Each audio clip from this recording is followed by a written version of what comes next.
You don't make it to 104 years. Like if we would have just thrown in the towel on a down year, we would have been gone a long time ago. We're here just simply because we want to be here. Like we love it. I mean, it's just a fourth generation family business. Like it's a part of our family, right? So we're just going to be here until we don't want to be here anymore, essentially. Great businesses don't spring up out of nowhere. It takes grit, perseverance, personal growth, and failure to reach the status of an iconic local business. Welcome to Season 7 of the Building Bellingham podcast, where we're bringing you 8 more stories of local leaders and how they are building Bellingham. We are so back. We're here. Yes, we are. Couple of dudes on a podcast. So original, right? I know. Yeah. Well, thanks for coming in, Wyatt. Yeah, thanks for having me. Yeah. We're gonna talk about Yeagers and your family, running a family business. For those of you that are listening to this, Yeagers is a sporting goods store. They do everything from paddling, which is pretty unique in the area, hiking, footwear, guns, and also toys and kids. And I mean, you guys sell just about everything. Like you said, a little bit of everything. But tell me a little bit more about you, your family, Bellingham. How did this all start? Kind of depends on how far back you want to go. Let's go all the way back. All the way back. Why well, not? Yeah, I was doing a little bit of research yesterday because I was trying to get all these dates in my head. And that's how, by the way, that's how long ago this was. Yeah. It's a long family lineage. Yeah, and unfortunately, a lot of the people that I would ask these questions have passed away at this point. But luckily, there's some literature out there. We've got some pictures, some photographs, and everything. So my great-grandpa Ira, was born in 1900. And he moved here with his family from Iowa. From what I've read, this is why we're talking about the start date of it. We've been saying 1921, so we've been celebrating our 104th anniversary. That's a flexible date. Right. From what I've read, and our original location, a lot of people don't know, was on State Street. So what happened is when he was 18 years old, 1918, him and his grandpa, they rented a spot on State Street around the corner there. It was a used furniture store. So they were selling used furniture, and they were kind of making some money doing that. Then he started getting a little bit more involved in fishing, right? So what he did is he had this boat, and he kind of started like a guide charter business on the side too. He went down to Seattle and he bought like a demo Evinrude outboard motor.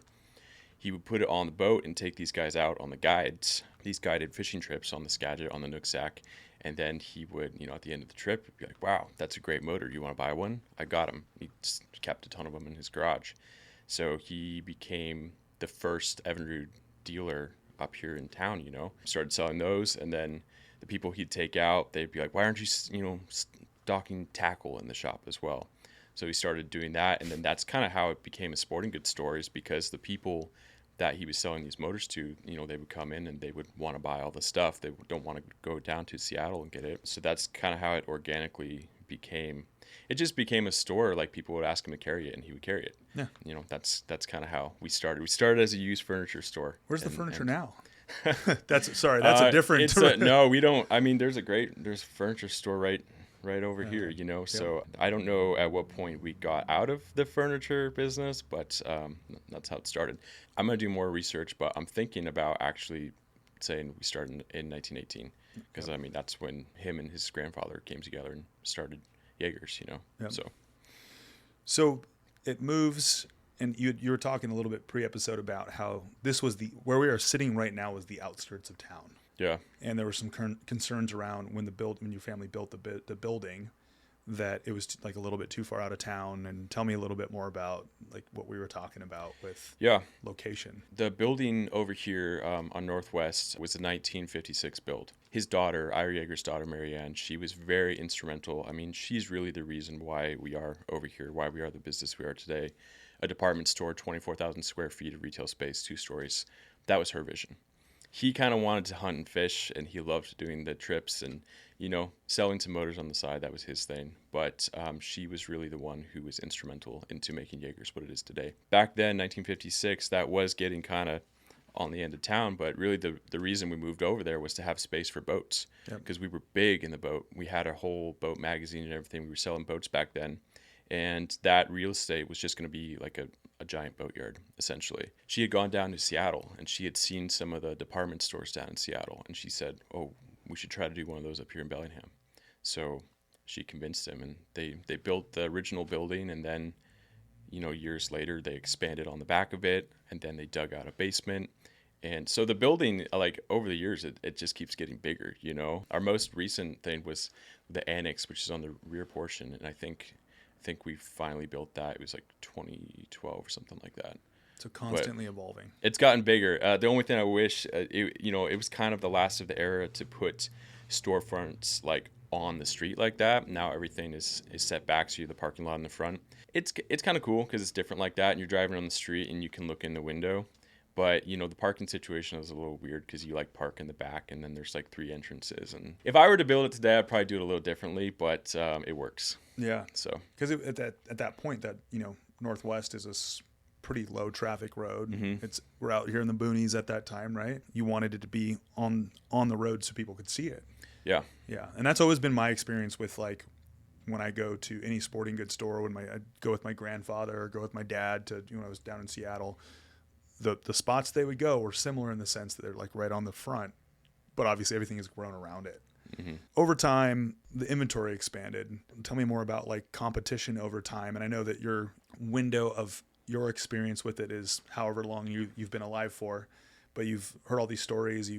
Everything's been passed down. But what was it like running that business for your family over the years? I mean, is there any sort of blueprint at that time, or is it just, hey, this is what we like to do? We're all outdoorsy. We like to do this. We like to do this. People kept asking for, hey, you need to carry this. Was there anybody else doing it at the time, or has there been competition over the years?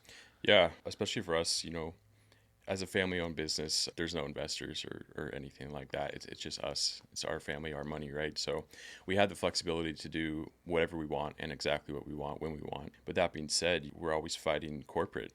Corporate stuff comes into town. So yeah, there's always been competition. There always will be. I think, in 2025, the greatest competition for us is online right now. I'm not worried about brick and mortar stores. It's just online, which is why we have a website, yeagersportinggoods.com. Plug the link. Go there, pick it out, go pick it up in person. Yeah, you can do that. We got store pickup, but we're shipping stuff. Yeah, it only took us 100 years to figure out how to do e-commerce, but you can go online and you can see our e-commerce team is small. It's just one person, but we have, it's like something like 18,000 items on our website right now, which is not all the store, but it's a good chunk of it. And, we have new stuff shipping every day. So it's kind of always trying to get new stuff on the website. Like I said, it was the e-commerce thing. We thought we would never do it. We didn't think we could do it, but really kind of around COVID, we were like, we don't know what this looks like moving forward, with everyone having to stay home. So we built the website. Well, what's so powerful about the way you've had this business grow over time, I'm much more inclined, especially if I'm going to go, like I got my last pair of hiking boots there. And the person that I talked to was like, oh, where do you hike? Tell me about, like, it was this whole other experience where it didn't feel like I was getting pushed on one item. It felt like, well, why don't you try these 2 on? This is great for the terrain that you hike on. This will be great. And it was the most knowledgeable sales experience. And also there wasn't one product that was in specific there's the best product, but there's not also this push for whatever sort of higher profit margin. It felt like it was a very organic experience. There are a lot of things I buy online, but buying camping equipment, hiking boots, ski equipment, fill in the blank, that for me has to be going in person and interacting and having that experience. Tell me a little bit more about your client, like the customer base. Who are the people that are these people that have just been lifers that have been coming there for their entire life? Do you have a lot of new people come in? Is it just mostly like word of mouth? Because you guys do great marketing. It was very organic social media, and I enjoy that because there's too much polished stuff out there. Yeah. And that's not a knock at all. I gravitate more towards like, this is who we are. This is what we do. These are the people. But who are your customers? Who are those people? And are you growing that, or is it just like you have such a great customer base that you guys are doing great? Who are our customers? I mean, other than maybe like a restaurant, our customer base is incredibly diverse. I mean, we have old people shopping there that have been here, their whole times, and they've got to see Yeagers change over the years and evolve. And then we have all these new Western kids that come, and they've never been in the store before, and they're like, "You guys have a downstairs? What?" So it's everybody. And like I said, we just carry so much product. I mean, we have people that come in there just to shop for toys, and they don't ski. they don't snowboard. They could care less about hiking. Then we have people that are coming in there and, don't even know we have the toys. And like I said, it's just such a variety of products. Our customers are just as diverse. Anybody who lives in Bellingham knows about us. They've driven by the store, whatever. If anything, I think for us, the customer that we try to market to is, younger people that had just moved here. If you're going to Western, I don't really know. Like I said, it's not really on the outskirts of town anymore, but it is a little bit. I mean, if you don't have a car, why would you be taking the bus over there? You got to see a Facebook ad for something about skis, or there's so much stuff that's walkable, like downtown area, but I don't think a Western student's going to walk all the way here. When I was at Western, I was in the bubble. Yeah. The minute I got out of Western, I was like, oh my God, there's a whole town here. Yeah, I know. I feel like a lot of Western students don't make it too far. The furthest they make it away is maybe to go to Oyster Dome for a hike or Teddy Bear Cove or something like that. But I don't see them really coming to this side of town too much. Yep. Extremely diverse customer base, but I think our marketing, we are trying to market towards college students more. Yep. So, well, going back to my experience, my last pair of boots I got, that experience where the person I felt like was very excited about it. mm-hmm. And not in like I'm going to make a sale, but in like I'm actually just really excited about the outdoors and hiking. That felt like an extra just cherry on top of the total experience. When you're looking to hire somebody, or for the people that have been with you for a long time, what's the most important factor for you in finding those people? When I sit down for the interview process, it's not, do you know a lot about this particular thing, but are you willing to learn? Yeah. A lot of the people, if they're trainable, then we can train them up. We can get them to have a good knowledge base. It's really more of a personality sort of thing. If your personality is going to work out, if I feel like you're going to engage with customers, that's really more important for me, because, it's retail. So a lot of our employees are going to be younger people. They don't have as much experience in the job market, and, can't expect them to know everything about the products we carry right off the bat. So really, it's totally just a personality thing. Yep. So, and then they'll find the right department eventually, or they'll find the right fit. Well, most of the time people come in when they apply, like we have these applications, these standard applications, and we ask what your interests are, because we want to know that in general, like, you have some sort of interest about what we carry. Maybe you're interested in skiing, and if you haven't worked in a ski shop before, like I said, I would prefer that you did. It's less training. Right. But if I feel like you're going to be an asset to our team, then we'll totally take you aboard. Yeah. What is, just a quick side note here, what is the weirdest thing that you have in your inventory? What's the most strange product that someone said, hey, we should carry this? Like, how with your great grandfather, oh, you should carry this. What's the weirdest thing you've been requested to carry, and the thing that you were like, this is weird, but this will be great? Oh man, something that I just like complain. I mean, we had these, I guess it's not that weird. We had these like inflatable shot skis in the ski shop, which were pretty sweet. Yeah. They didn't sell that well. I think people like prefer to make their own. But one product that we buy every year and we don't make a lot of money on, and people always want, and you probably wouldn't think to ask for it. We have these like electronic, these heated hummingbird feeders. Huh. So in the winter, like, when it freezes, right, they can still come and get it. We barely make any money on it, but we bring in a bunch, and people always ask for them whenever we sell out. So, yeah, heated hummingbird feeders, probably one of the strangest things. There's some bougie hummingbirds. I guess so. I don't know. What did hummingbirds do before they were heated? Like, did they just hibernate, or flew south for the winter? I have no idea. Did something. I'm not sure. Yeah. But you're keeping them up here. I guess we are. Yeah, part of the problem. So. Part of the problem. Yeah, keeping them hooked on the juice. Yeah, we are. Yeah.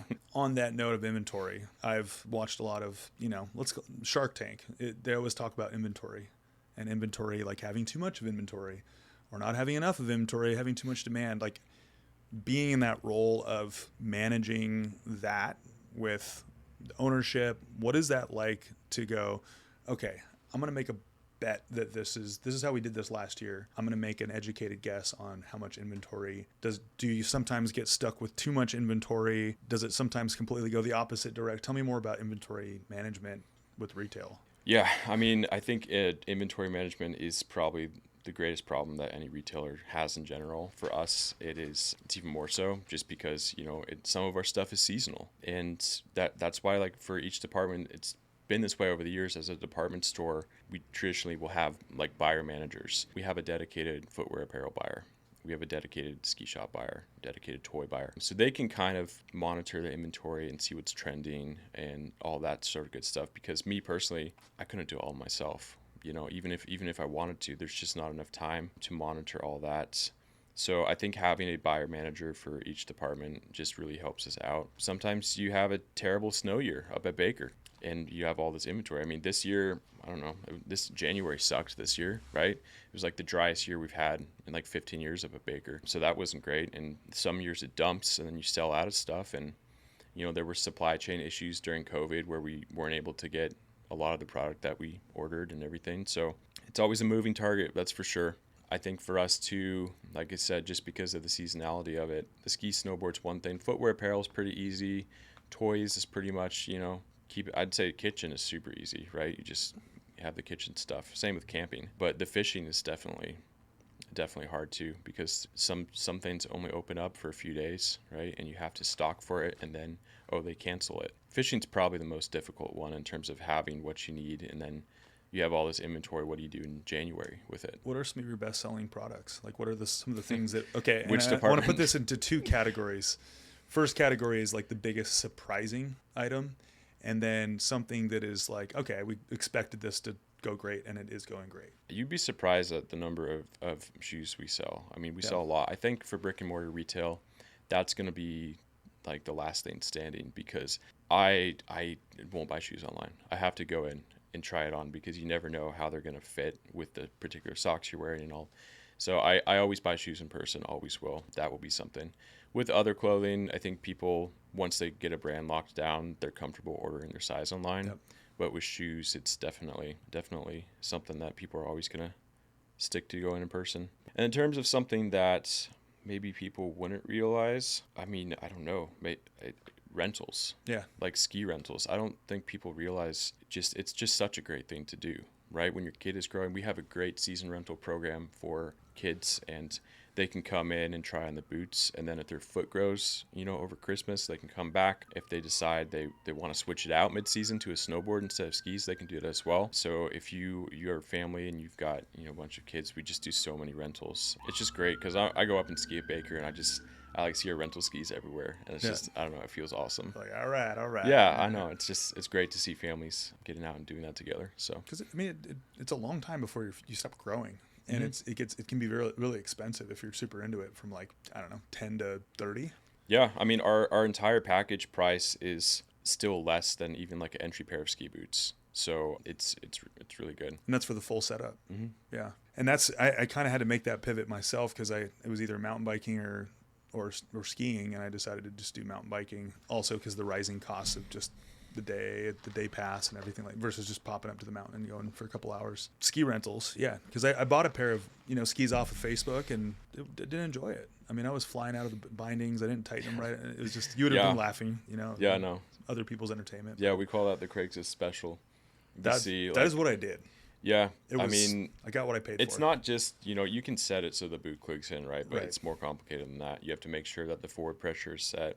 You have to calculate a DIN, and then once the boot is set correctly, then we test it, right? We have a torque wrench, a calibrated torque wrench. We test the release and make sure that the toe release and the heel release are in spec, and it's actually releasing when it's supposed to. If you can get skis on Craigslist, just take them in to be worked on, Lesson learned. Yeah. Test of time. You guys have been here for longer than most businesses in Bellingham. Economic up, economic down, tariffs, things like this, inventory issues. What's the family mentality around when things are going really well, crushing? You've nailed all your fishing orders, your rentals, like when everything's going well. What are you thinking about as far as what could happen?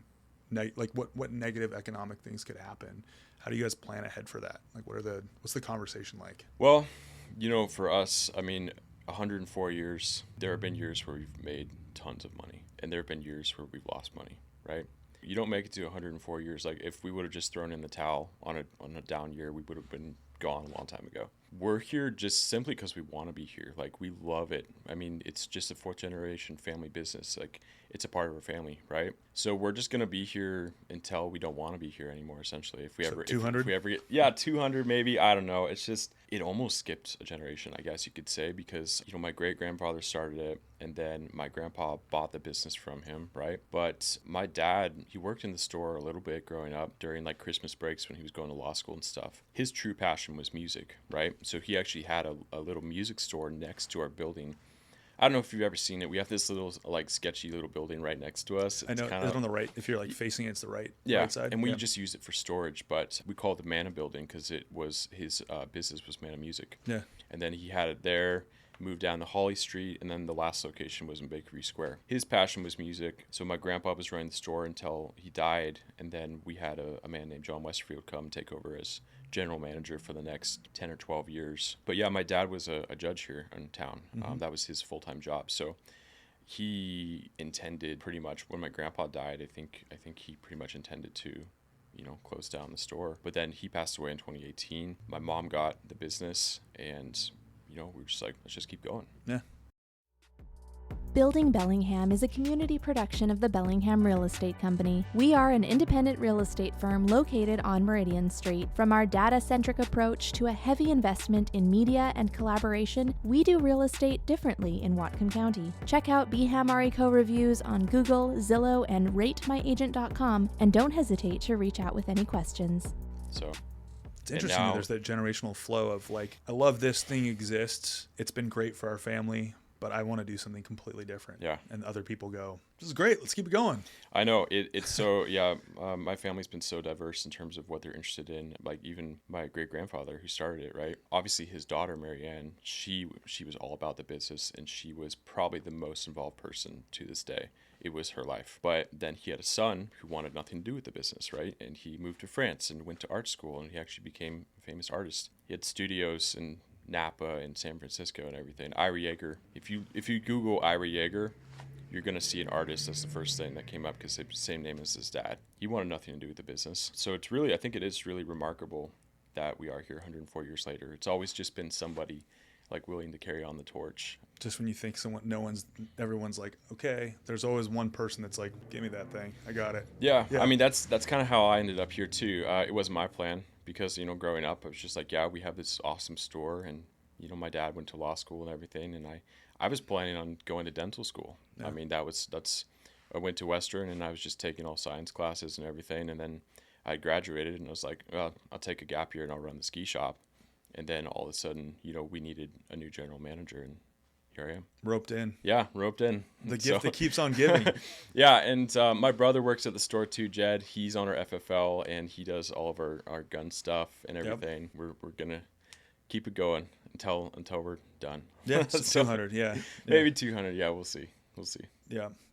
So as far as marketing goes, because I know how I found out about Yeager's was, driving by it when I first got to Bellingham and going, what's this? This looks cool. That place? Then figuring out what it was, and then also just lots of word of mouth, right? But we're also in this like age of the exhausting social media, which is why Taylor and Cooper and Tiffany do that. And yeah, they're much better at it than we are. But tell me a little bit more about that. Like we had kind of talked about it at the beginning, but it's the people, the word of mouth. That's how it's been for 104 years. But then you're like, okay, the Western student that driving a few miles up north, not that far, doesn't know about it unless it's on Facebook because they're glued to their phone, right? Like, tell me about that adaptation to like this new age of marketing and getting the website up and diving into that, whether that was begrudgingly or just like, yep, this is the way it's going to be, and we need to do this, and this will be good. I mean, it's definitely changed. I mean, we used to do a lot more print. Yeah. Like we were doing magazines, we were doing mailers, everything. We're doing a lot of radio. We were doing a lot of radio actually until just a little bit ago. We had the outdoor report that Westy would do on the radio, and we'll typically do some radio closer to Christmas as well. Yeah, I'm not doing much print at all anymore. I've heard mailers actually have a really good rate of return because it's like something physical, something tangible that you get. Oh, what's this? So I don't know. I might go back to doing mailers, but we're not really doing much magazine. Well, at least not as much as we used to anymore. I think in terms of socials, Facebook is where we started. So yeah, we started Facebook like I think 2012, something like that. And then I don't know when we started the Instagram. We're not on TikTok. Maybe we should be. I don't know. It's like I have an opinion about that. Do you? I just decided I had one for a little bit, and I was like, nah, delete Snapchat, delete TikTok. I don't need to do it. It's just like I'm 34, and I was like, the cutoff for me is Instagram and Facebook, and I don't even really want to be on Facebook anymore that much, and realizing that I didn't want to do all the, real estate TikTok dancing and all the sign waving or whatever that people do. So I think that's kind of how I feel about it. I more see it as, we have this new product and I'll take a picture of it, come check it out. Yeah. I don't really like doing a bunch of reels and stuff like that. And it's just, I don't know, it's not really what I like. But yeah, we do the Facebook, we do Instagram, a little bit of radio here and there, email. We're starting to do like some more, text and email campaigns. They integrate with their website. So like, it's the standard thing. You come to the website, you give us your email and you get a 15% off code. Yep. Stuff like that, which is nice because you can track it. Yeah. Or if I buy something, I'm in the POS system. Yeah. And then you can market to me.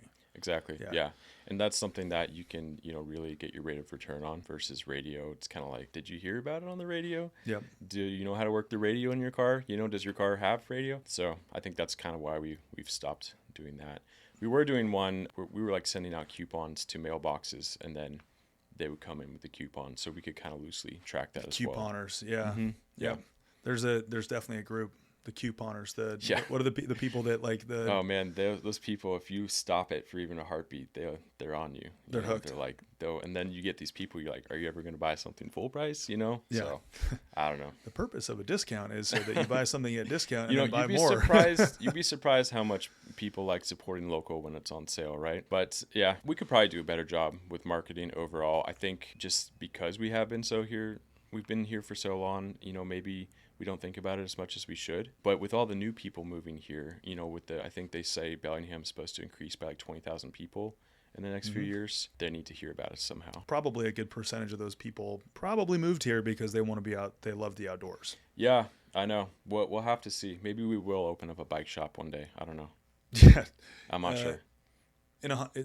150 year at the 150 anniversary. We'd have to figure out where to put it though, because we don't really have space for it. But I don't know, maybe build another part of the building. Well, it's interesting. It's kind of like you guys have your spot. You've added on to it, and it's almost probably this interesting balance of it's working really well. And I would say for a newer business, being on social media, but like the word of mouth and the fact that you guys have been around for so long, you have such a broad inventory, and it's just Bellingham is built on small businesses, and you guys have been here for a long time. I don't know. I feel like I think more and more people are gravitating towards the experience of buying something in person or getting back to meeting in person versus what we had to deal with during COVID, which was like, hey, digital Wyatt, how you doing? You know? So you were talking also about the relationships that you have with like your suppliers, your manufacturers. You're alluding to North Face, and during COVID when there were supply chain issues and the tariffs,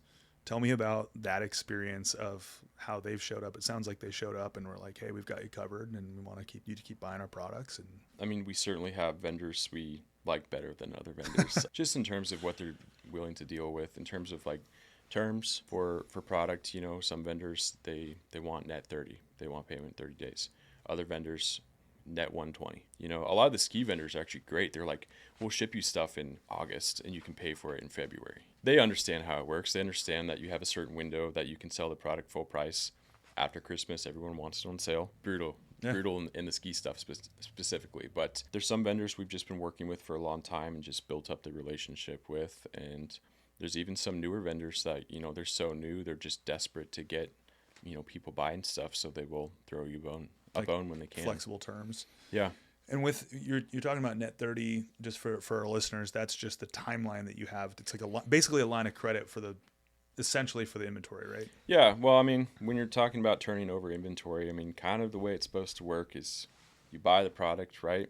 Ideally, you would sell enough of that product over this period of time to pay that bill. And then after that, maybe you start to make some money if you're lucky. So depending on what you're selling, net 30 could be tough, right? So maybe for fishing tackle, a net 30, maybe you'd pay for it in that time because people are buying it every day.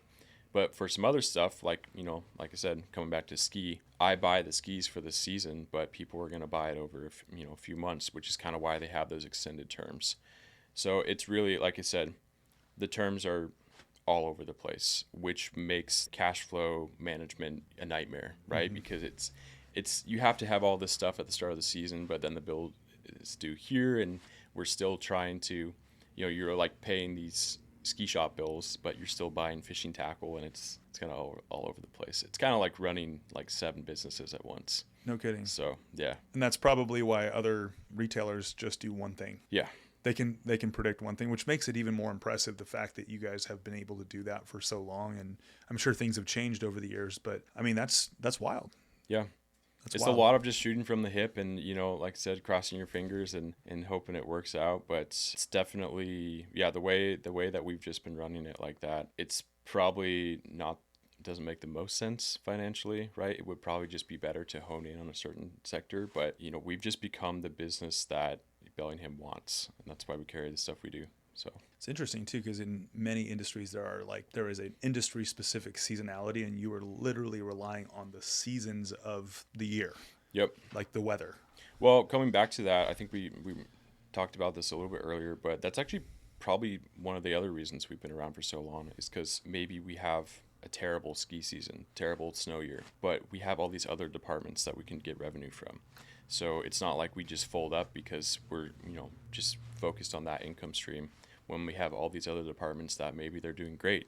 Maybe it's a great fishing year, we make a ton of money there. I think being able to pull from all those departments just really helps spread everything out. On one hand, the diversification of inventory is a major pain in the ass, and on the other side, it's actually the saving grace of the business in some years. Mm-hmm. Obviously, you want them all to crush it, but it probably doesn't work like that every year. Most years is probably like a mixed bag. Yeah, and there are some years where everything's just awesome too. Yeah. So it's kind of the wild, wild west in brick and mortar retail. So what do you see coming down the pike for retail? I mean, what are some of the biggest concerns and the things that you alluded to 20,000 people over the next couple of years and a handful of years in Bellingham? What are some of the things that you guys are looking forward to with what you do and what you're expecting to kind of, you can't predict the future, but like, what are you excited about? What are you kind of going, kind of flinching? Yeah. I'm actually excited to, I don't know the last time you've been in the store, but we had to do a major flip. So there's some new legislation that went into effect July 1st in regards to the storage of firearms. So we are an FFL. Basically, they said if you have a store that you're selling firearms out of, all the windows, all the points of entry, either have to have like shutters or steel bars. We had our guns upstairs, and we have 80 feet of glass on Northwest. So they said you have to put shutters there or steel bars, and like we looked into it, and it was going to be like $140,000. Doesn't make us any extra money. So what we decided to do is we put hunting and fishing downstairs, because downstairs is essentially, it's a concrete bunker already. I mean, we have 2 doors. We have a stairway door, and we have this door. We put in some concrete ballards, and then just a gate, and we were able to become compliant for like way less money. So that was a whole thing. Then the ski paddle shop went to the front of the store, so that's visible from the street now. And then Toyland went into where the old ski shop was. So there's a lot of moving. Ski shop, was it in the back? Yeah, ski paddle was in the back. I guess it depends on which door you come in. But yeah, if I'm the coming back in the plot, front door off of Northwest and I'm facing, it would be in the back. Yeah. Yep. So the ski shop was back there. And then in the summertime, we'd do paddle shop back there. But we didn't have space for everything. So like all the ski stuff would have to go in storage, and then our boats would come out. And every single year, we would do this huge flip of that department where we'd have to take all the ski stuff out, put all the paddle stuff in. And every single time we'd do it, we'd be, are you guys closing? Like, no, we're doing the flip that we do every single year, So now with the new layout of the store, we can like leave out some boats because we have more physical space for them in that part of the store. It's taller. And then hunting and fishing actually got more square footage by moving downstairs as well. So I think if anything in the years to come here, still doing toys, right? We won, I forget which magazine it is. There's all these Cascade's Best, I think, is I don't know, there's several of them.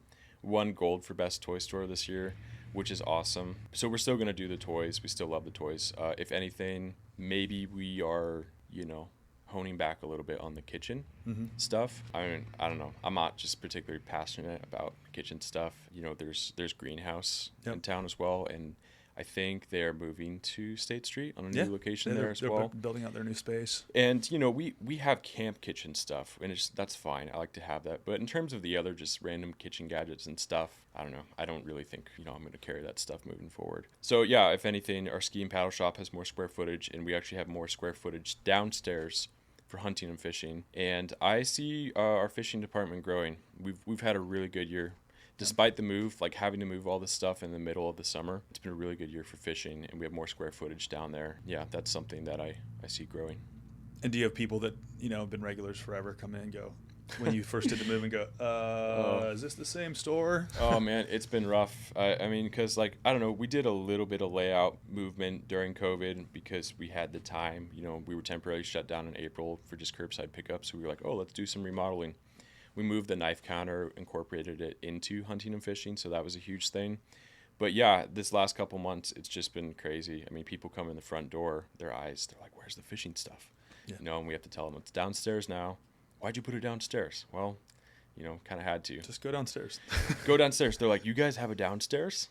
So it's actually been great because a lot of people didn't even know we had a downstairs. So yeah, you can do that. So yeah, it's been a lot of moving stuff around, but it's just been the nature of the store. I mean, downstairs, I think as of recent, last 30, 40 years, people have just expected toys down there, but it wasn't built for toys. Like we used to have boats down there. There used to be this giant boat lift that was in front of the entrance, which we took down during COVID. Yeah, there used to be boats down there. It was a whole boat showroom.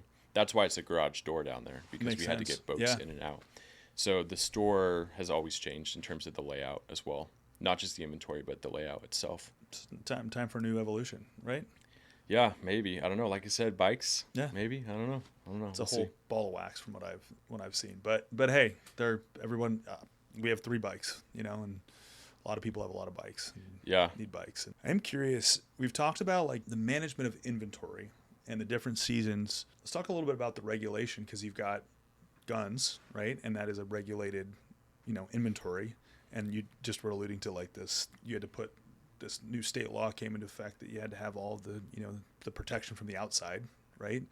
How is it managing the constant, is it kind of a moving target on legislation around, gun sales? Definitely. Yeah. I mean, if anything, Washington State's, last few years, we had the assault weapons ban, and then, magazine ban as well. And then this new legislation, I think for some of the smaller FFLs, this new legislation, I mean, it makes sense, right? In the grand scheme of things, guns are more secure. They're less likely to get stolen, so that's a good thing. It is, I think for some of these smaller mom and pop shops, which the majority of FFLs are, it's tough on them.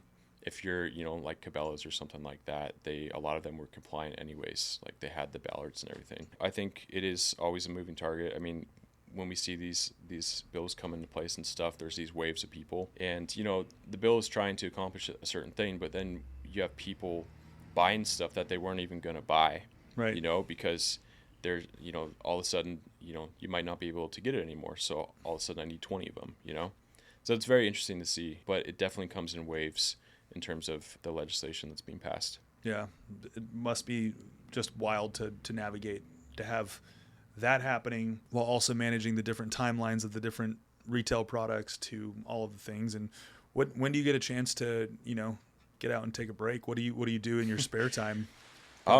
Maybe outdoors? Yeah, no. Just a little bit? Yeah, a lot of hiking. I've really gotten into paddling. Yeah. Just because I was a ski paddle manager. That's kind of what I started managing first. I've just gotten really into paddling, specifically canoeing. We had a ski team this year. We do every year. Yep. We did you guys good. Really finished pretty strong too. We did, and we're gonna do even better next year. We got, I think we got 13th place, 13th or 14th this year out of 500. Nice. So that was great. We got first in our division rec open, but I think we're gonna do competitive open next year. Nice. Turn it up a notch. Yeah, we get to use faster boats and everything.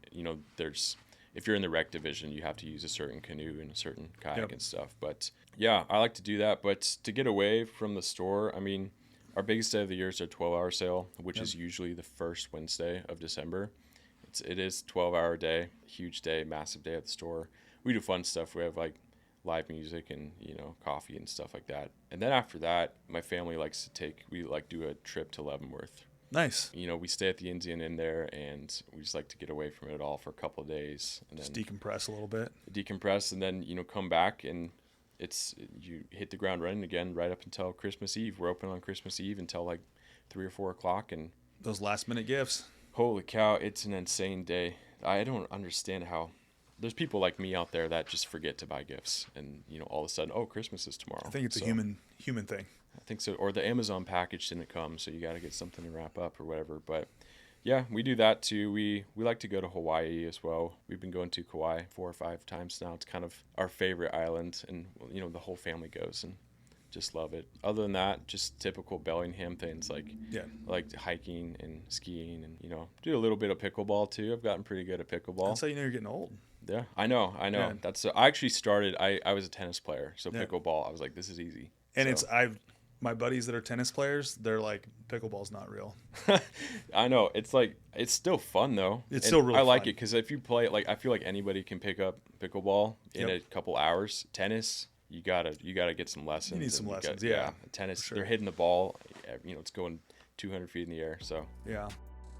Hey everyone, it's Taylor, producer of the Building Bellingham podcast. Not only do we create a community podcast, but since 2021, we've produced our team's other community platform, Live Bellingham Now, where we highlight new local businesses, try out iconic favorites, and keep you in the know about all things happening in the city of subdued excitement. Check us out on Instagram or Facebook at Live Bellingham Now, and be sure to subscribe to our monthly newsletter. So working with family, mhm.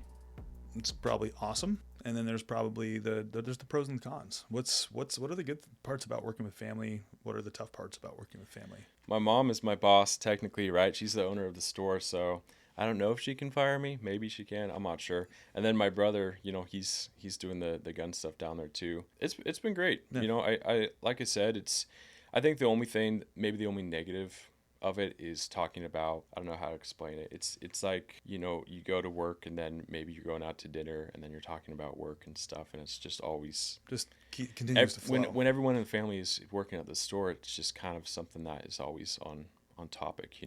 I feel like a lot of other people, if they're doing shift work or whatever, they can clock in for their shift and then they leave work behind. Yeah. They come home, work-life balance. So I think that's really the only negative. It's kind of always on hand and something we're talking about, but I think the positives of it far outweigh that. I think too, the difficult thing, me being general manager of the store and having all these employees. I mean, there are a lot of employees in the store that are like old enough to be my parents, right? I'm 29, and it's a little bit of a weird dynamic when you have somebody who's 50 and you're like telling them what to do, or you have to come in and talk about work performance with somebody who's so much older than you. It's a little awkward, but it's gotten better. I think for me, it's just a little bit less awkward than it was when I started. I think with a family business like this and me being in my role, you just come in hot, and people just have all these like nepotism assumptions and stuff like that. But I've been working at the store a long time. Like I first started working there when I was 13. I was snowman duty. We had a snowman, and I would stand out on the corner and wave at people. I think You're getting the sales done. Yeah, working as many hours as a 13-year-old is allowed to work. I think too, it's a difficult thing when you have these people and you're trying to hire people that you really get along with. You start to become their friends, and at the same time, you want to become their friends. You want to be personal with them, follow them on Instagram, stuff like that. But that person, you also have to be willing to fire them if you need to. So it's really rough trying to be friendly and get along with people, but at the same time, having to do what you need to do if it comes to it. It's a gray area, fine line. It's tough. Yeah. It's tough, and that's happened a couple times. So I think over time, I do like to be friends with all my employees and everything, but at the same time, try not to have too much contact outside of work, because it just sucks when if you have to let someone go that you've gotten close to, and it's a business decision. It's just like, it's the absolute worst thing. I hate doing it. So I try to avoid doing it when possible, but yeah, it's not fun. That's probably the worst part of the job, really. I mean, just having to deal with those interpersonal issues. Mm-hmm. It's tough.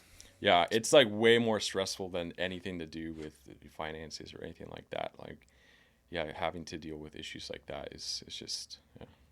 Caring about humans, but taking care of, the thing that takes care of the humans at the same time. It's this weird cyclical thing here. Over the next 96 years, when you get to year 200, what are some of the things that you're excited about for the future? I mean, is it hey, we're going to just keep doing things the way we're doing and just killing it? Or are there some things that obviously you had the big rearranging of the departments. Like, what are you excited about? Growing the e-commerce.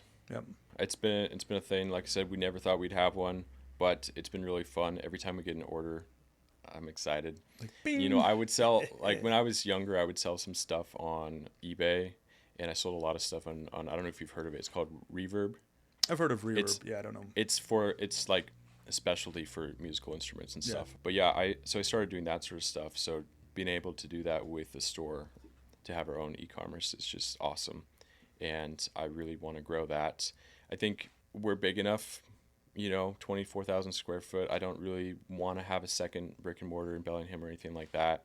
I would consider one maybe outside of Whatcom County, maybe opening up a second location in Skagit or something like that, or maybe even further south, maybe Seattle.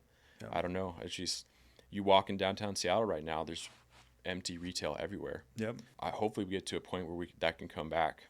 I don't know exactly what that means, but yeah, I would love to see more brick and mortar in general in like downtown Seattle. So I don't know. That's kind of a little further down the line, but if I were to do another brick and mortar, I would probably want to open something up in Seattle. Yeah. Yeah. Yeah. I mean, there's a huge opportunity down there right now. I know. Yeah. There's like nothing down there. I feel like it would be easy if you could, I don't know, just maybe get some strong like riot glass or something so the windows aren't getting broken. But I don't know. Keep those things strong. Yeah. Yeah. Well, it's been awesome talking to you. Yeah, you too. This is a nice little. It looks better than I saw some of the older videos too, and it looks like, I don't know where you're filming those, but this is a sweet setup. It's been a constant evolution. Just like, I mean, it started out. Actually, we started recording, Coop and I, at Binary Studios, which is like where the people can go to record like audiobooks and stuff, and it's out off of Mission Road. Oh, okay. So we're like, starting this podcast, and we're like, oh, okay, what do we want to talk about? I'm like, well, I want to talk to local business owners and, leaders, nonprofits, and I just wanted people that are impacting Bellingham. And so we recorded in that for a year, and then we're like, okay, back to square one. We're not going to do the studio thing anymore. So then it was just kind of a makeshift studio, and then all of a sudden it's like gotten more and more official. The dream, though, is eventually just to have one space that we soundproof out, and we have it like fully like set to be a studio and not like a changing room. But yeah, no, it's just like anything, just like the family business, it's just a constantly evolving thing that we love to do. So yeah, that's sweet, and that's quite the setup. So yeah, I'm excited to watch the episodes. I was watching some of them. I've been on the Instagram. Are the full links to those posted somewhere else? They're all on YouTube and Spotify. So they're usually the clip, and then there's the cut to. Okay. So it's usually just a clip of a quote. So the full links are on YouTube. Full links are on YouTube, Spotify, Apple Music, everything. Okay. Yep. Sweet. Yeah, I'm excited to. I was just going through some of them, and I'm just excited to.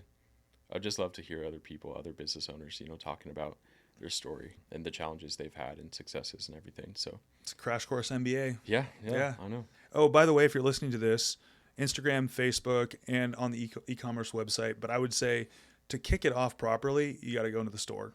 You got to walk around. You got to, like we had talked about, go in and find the shoes that you like. Go talk to a friendly employee. If you have kids, take them, for Wyatt's sake, take them down to the kids section, because you'll walk out, buying a bunch of toys. But at the same time, beware, because obviously kids are little magnets of, I want this one. But it's great for you guys. It's great for the... Yeah. Any first timers to the store, make sure you visit both levels, because we have two stories. So go explore. Go walk around. Yeah. And then in the future, if you can't make it in, or you're a little further out, just buy it on the website. There you go. But go follow, go like, go subscribe, go do all the things. YeagerSportingGoods.com. We're on Instagram, Facebook, no TikTok, but what are you going to do? Yeah, TikTok. Maybe if I get some dancing lessons. I don't know. Yeah, so you can just join all the real estate agents on TikTok. Yeah. Yeah. Sweet. Thanks, Wyatt. Thanks for joining us. Perfect. Thanks for having me. Building Bellingham is a community podcast produced by the Bellingham Real Estate Company. Our producer and audio editor is Taylor Beal, and videography is by Cooper Hansley.